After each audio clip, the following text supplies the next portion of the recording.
Mathieu Thivet, vous êtes ingénieur de recherche pour le CNRS, pour l'Université de Franche-Comté à Besançon. On vous trouve ici à Autun. Vous avez conduit un petit peu tout ce travail d'étudiant. Combien était-il et quel a été l'objet de cette recherche durant un mois?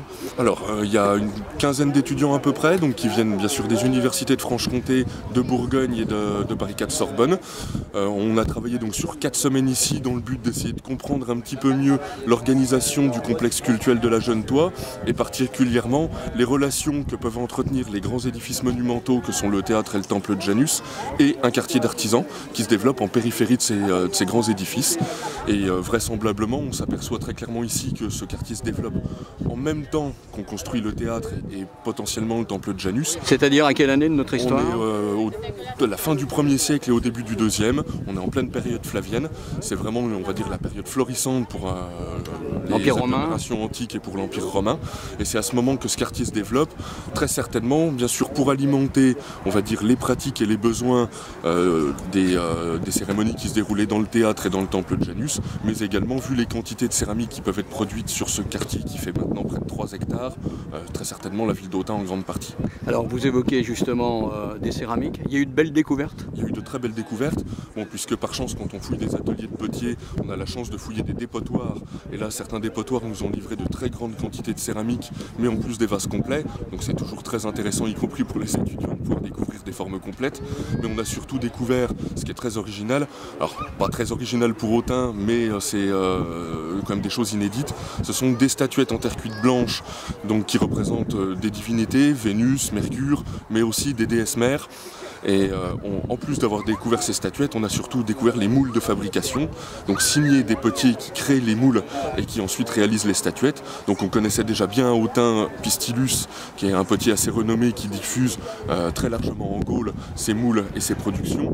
Mais on a eu surtout la chance ici de découvrir pour la première fois cette année au moins 3 à 4 autres potiers complètement inédits, avec des moules inédits signés également de leur nom. Alors au bout d'un mois de chantier de fouilles, qu'est-ce que va devenir ici ce terrain? Alors le terrain a été intégralement bien sûr enregistré, relevé et on a travaillé donc sur la totalité des données archéologiques. Et donc maintenant le terrain est destiné à être protégé à l'aide d'un géotextile et ensuite rebouché pour pouvoir remettre la parcelle en exploitation. Est-ce qu'on ne peut pas penser que justement dans cet extérieur de l'agglomération autunoise, un musée serait bienvenu? Alors il y a déjà un très beau musée à Autun, on peut toujours rêver plus, mais c'est vrai que le contexte économique actuel ne va plutôt pas à la création de nouveaux musées et à la valorisation de sites archéologiques. Bon, après c'est des questions qui m'intéressent personnellement un petit peu moins, parce que moi je suis là pour faire de la recherche et il faudrait discuter avec les élus pour toutes ces questions de valorisation. Alors dernière question, puisque vous êtes un chercheur, qu'est-ce que des chantiers de fouilles comme ceux-ci, de civilisation gallo-romaine, nous apprennent et nous permettent d'éclairer notre présent? Énormément de choses. Bon, c'est vrai qu'il y a des choses qu'on avait encore un petit peu de mal à comprendre ces dernières années, qui sont les processus d'urbanisation des Gaules, qui est on va dire un des cœurs de la recherche qu'on mène à Besançon avec nos collègues. Et les fouilles qu'on peut mener en ce moment, soit à Bibracte, soit à Autun, nous renseignent de façon assez précise sur le principe de l'urbanisation et qui renvoie de façon tout à fait évidente à des pratiques urbanistiques qu'on pratique encore maintenant. Pourquoi est-ce qu'on va mettre certains quartiers en périphérie? Comment se développe le cœur des villes? À quel moment? Comment s'organise un réseau viaire? Et quelles relations vont entretenir certains quartiers avec un réseau et les villes entre elles? Comment est-ce qu'on va gérer un territoire? Comment est-ce qu'on va l'exploiter? Et on travaille beaucoup sur ces questions.